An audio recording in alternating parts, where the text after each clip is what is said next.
Hello everybody, and welcome back to another video. In today's video, we'll be taking a look at the states of Georgia and Nevada and talking about the early voting patterns that I've been tracking in these states. I want to get into it as quickly as possible. I want to say I'm sorry for not posting the past few days. I got sick at the worst possible time, and it still hurts a little bit to talk, but I recognize that I have less than a week to go till Election Day, and there's so much to cover. So let's get into it. Let's talk about early voting. Let's talk about what we know so far in Nevada and Georgia. We're going to start out in Nevada. I'm going to talk about what's happening there. And to kind of give some context here, Nevada is a state where usually the majority of the votes are cast before Election Day. This is from John Ralston's The Daily Independent in Nevada. Again, this is an early voting blog that he does every election cycle. He's usually very accurate, and what he has to say is taken very seriously by, election experts all across the board. And what Ralston says is that he assumes that around 60% of the vote is in, maybe a bit less. So he thinks that the majority of votes that are going to be counted in Nevada have already been cast, and that at least 75% of the vote will be in before Election Day, and maybe as much as 90%, depending on how much Republicans vote early. And so he says it's likely to be somewhere between 79 and 89. I think it's been the lower end of this. I think it can be around the low 80s, if I had to guess, before Election Day. I think we could actually see a higher Election Day turnout than a lot of people are anticipating. But right now, the bottom line is that things look promising for Republicans here in Nevada. Now, why is that? The Republicans have a lead in early voting right now. They, on party registration, have a lead of over 40,000 ballots, which is roughly 5% of the ballots that have been cast. So it's a real lead. It's not insurmountable, but it's real. And it is a product of, what we're calling the rural firewall, where they're trailing by a little bit in Clark County, which is where Las Vegas is. They're up by a little bit in Washoe County, which is where Reno is. And the rest of the margin, because those kind of cancel out, the rest of the margin comes from rural Nevada. This is a very rural area, deeply Republican. We're talking like 80% Trump in 2020. It's deep red, and that's what's netting Republicans 40,000 votes. And so that's, good for them, honestly. I think that this is really the best they could have asked, or close to the best they could have asked for out of Nevada at this point. They have a turnout advantage again. If we take a look at the percentage of ballots that have been returned, they're beating Democrats by 8% right now. Democrats are at 45, they're at 53. And again, like a lead of 40,000 for Republicans is good. Early voting in 2020 and to an extent 2022 was a lot more Democratic leaning than the Election Day vote. So if you take this, like if we assume that the 2024 election goes the same way as the 2020 election in the sense that Democrats vote early and Republicans vote on Election Day, then this race is over for Harris in Nevada, at least, because if Democrats are down in the early vote by over 40,000 votes, just in terms of party registration, and you can argue, some Republicans are going to cross over and vote for Harris, right? I think some Democrats are going to cross over and vote for Trump. I think it's kind of a wash, maybe a slight benefit to Harris, but certainly not for over 40,000. But regardless, if we assume that the voting patterns are the same as they were in 2020, this race is over. Trump will win Nevada. Now, the good news for Democrats is that things have changed since 2020, right? I think anecdotally, I know a lot of Democrats who are voting on Election Day who maybe voted voted by mail or voted in person in 2020 or voted early in person in 2020, right? And I would just say that in general, at least in the majority of cases this year, we're going to see higher Election Day turnout than we did in 2022 or 2020 because there's not, a global pandemic. All of those things, I think, make it different, so we can't extrapolate the 2020 trends. But I do buy, and the polling backs this up, I do believe that the early votes are going to be more Democratic than Election Day. And that should not be a controversial position to take, especially because, I kind of think there's some vestiges left from the Trump 2020 campaign where he actually told people not to vote early. He said to vote on Election Day. And so that is what's very important. I think it's very important to consider that Democrats are still more likely to be voting early or voting by mail and sending their ballots in early than Republicans are. The fact that they're down even in party registration by 40,000 in Nevada, not a good sign for them.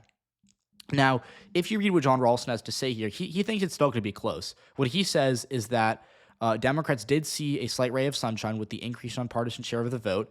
And, again, most of these nonpartisan voters, they're young voters. And that is interesting because young voters have historically skewed Democratic. Now, here's what's interesting. I believe that Nevada's obviously going to come down to the non-party affiliated voters. These are the people who don't who, maybe are registered as a third party or aren't registered as Democrat or Republican. They're going to decide the state. Because if we take a look at these votes, right, let's say as of right now, just assuming that every Democrat votes for Harris and every Republican votes for Trump, I know there will be some crossover. I think it's going to be kind of a wash, maybe a slight edge to Harris, but not enough to tip the state unless it's like really, really close, right? Let's just say Harris is down by that 40,000 mark, right, that we talked about earlier. There's still over 200,000, non-registered voters who did skew towards Biden in Nevada in 2020. And in 2022, we saw Catherine Cortez Masto. Democrats had a similarly bad turnout, or an even worse turnout in 2022 in Nevada. Catherine Cortez Masto won that race by a couple thousand votes because she won the vast majority of these unaffiliated voters. They came out to vote for Democrats, at least in the Senate race. And so that's what matters here, right? Let's say Harris is down by 40,000 votes. If she wins, I think 60. If she wins 2/3 of these of these unaffiliated voters, she can make that margin up twofold. Like, she can win by 40,000. She only needs to win, I think, high 50s. She needs to win like 57, 58%, or maybe 59% of these unaffiliated voters if voting ended today. So she could do it, right? And that actually makes it sound a lot more doable than I think this 40,000 number is, because, in theory you'd think, oh, well, if Democrats already down by 40,000 votes, they're not going to come back, right? But what Harris needs is to do well with undecided, or with voters who are not registered with the Democratic or Republican Party. And Democrats in recent years have done better with those voters than Republicans have, especially, Donald Trump has struggled with these voters, even in 2016 to an extent, especially in Nevada. He didn't do well with these voters. So that's something to consider. Now, again, the reason I think this is good for Republicans, on top of the 40,000 vote lead, which is still, I think, the best concrete evidence we have for Trump winning Nevada, is that we're still going to get some votes on Election Day. And by the way, those votes are going to skew Republican. So that 40,000 lead, even if you think that the vast majority of these votes are coming before Election Day, if it's 15% of the state votes on Election Day, that's still, at least 100,000 votes, right? Like, that's still a good chunk of votes that we're going to see that are going to be decisive here, because Nevada is obviously a very close state. So Republicans, if they turn out Election Day, I think just to an average extent, they're in a good position to win Nevada. And that's why I think, as of right now, if you made me pick, I'd choose Trump to win Nevada, because Republicans have a better early vote firewall than they did in 2020 or in 2022. And in 2022, they did come very close to beating Catherine Cortez Masto. Still a path for Harris, but at this point, less confident in her here, than I would have been 2 or 3 weeks ago. But let's go to Georgia now. Well, let's talk about what Georgia looks like for Democrats. Now, Georgia, I think, is a very, very concerning state for Kamala Harris right now.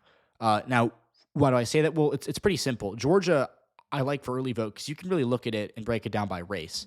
And the good news for Democrats is that the white vote is down from 2024, or from 2020 and 2022. It's below 60% for the first time, which is interesting because, again, usually we see that white voters, obviously in Georgia, skew Republican. I think Trump won white voters in Georgia by around 30 to 35 points in 2020. He will win them by a similar amount again, maybe a bit less, but obviously as a whole, white voters are going to be pretty Republican here. But that's what's going to be interesting. Now, the problem for Harris, though, isn't this number. It's this number. Black voters are down to 26.1% of the electorate. And by the way, this is early voting, right? Like, this isn't an exit poll. This is early voting. In 2020, end of early voting, I think black voters were at 28.5% or 29%. And on Election Day, I think they came down to 27.5%. So they usually fall about a point. In 2021, in the Georgia runoffs in January 2021, when Ossoff and Warnock won, black voters were at 30% at the end of early voting. I think they fell around to 29% on Election Day. And then in 2022, we saw black voters were, I think, at 27.5% or 28% at the end of early voting, and they fell to around 27% on Election Day when all the votes came in. So based on that pattern, we're looking at an electorate that's only around 25% black on Election Day. Now, I will explain why I don't think that's going to happen, or why I think it's risky to assume that in a second here, but let's just say that it actually is 25%. If you extrapolate the Biden 2020 number, that's, a 2, 3, 4 point loss for Democrats in Georgia. And for Harris to make that up, she'd have to do a lot better with white voters, which is possible. I think in the suburbs, especially based on the polling we have, it's not crazy to assume Harris will do better with white voters than Biden just because of trends. Like, right? Like, we know white college-educated voters are moving towards the Democratic Party. That's I'd say a pretty objective statement. What we don't know is whether or not it'll be enough to cancel out a drop in black turnout as a share of the electorate in Georgia. And this is the problem Democrats have, is that they really need to get the black vote out to be able to be competitive here. And the fact is they haven't been able to do that based on the looks of early voting. Now, the good news for Democrats is that turnout is actually pretty high as a whole, right? If we take a look at how many people have voted so far, it's at 3.27 million. It was 3.24 million in 2020, so we're tracking actually slightly ahead of 2020 in terms of turnout. And I think we're actually in Georgia at least going to see a higher number of votes cast than we did in 2020, which will be interesting to watch for, and who that benefits, whether or not that benefits Harris or Trump, I don't know. That's what's interesting. That is what's really interesting. Now, the good news for Harris, I would say at least, is that again,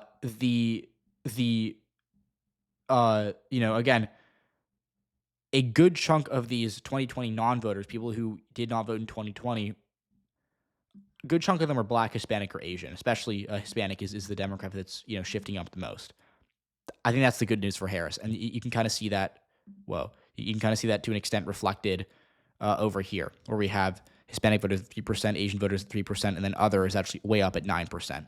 So I think that's reason to be optimistic for Harris. It's worth taking a look at. And the white vote as a whole being down is definitely good for Harris, but the black vote being at 26%, and we're not even at the end of early voting. It could go down a little more even as we get closer, right? That's bad for Harris.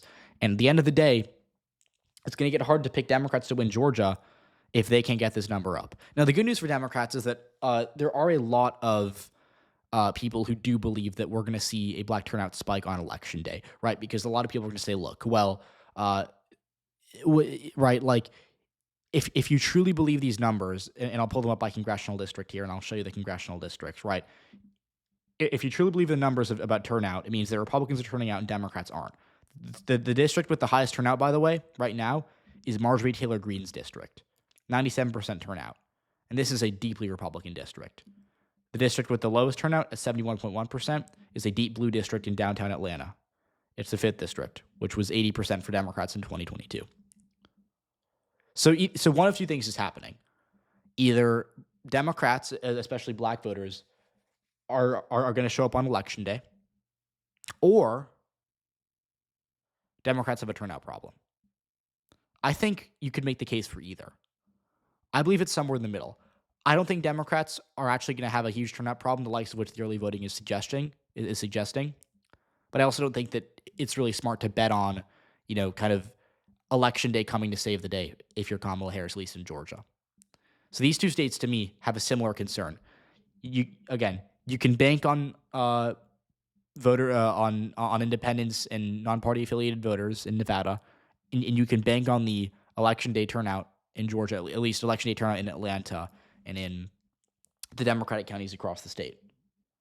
But it's difficult to do that and expect to win. It's possible. That's why both these states are going to be close. But I think right now you can make a good argument that you'd rather be Trump in both Nevada and Georgia. And I think Democrats are disappointed about the early voting results in these states. So those are my thoughts. Let me know what you all think. And I'll try to keep posting between now and election day as much as I can.